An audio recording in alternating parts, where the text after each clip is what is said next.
குரங்கிலிருந்து மனிதன் உருவானான் என்று மற்றவர்கள் பேசுவது கேட்டு நானும் ஒரு சமயம் இதை நம்பி இருக்கிறேன்.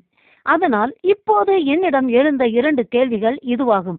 குரங்கிலிருந்துதான் மனிதன் உருவானான் என்று நம்புகிறவர்கள் உண்டென்றால் இந்த 2 கேள்விகளுக்கு பதில் சொல்லுங்கள்.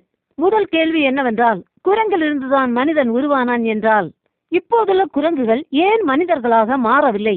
அடுத்தபடியாக 2வது கேள்வி, குரங்கிலிருந்துதான் மனிதன் உண்டானான் என்றால் உங்கள் அறிவிற்கு இன்னாருடைய தகப்பன் இந்த குரங்கு என்று உங்களால் சொல்ல முடியுமா?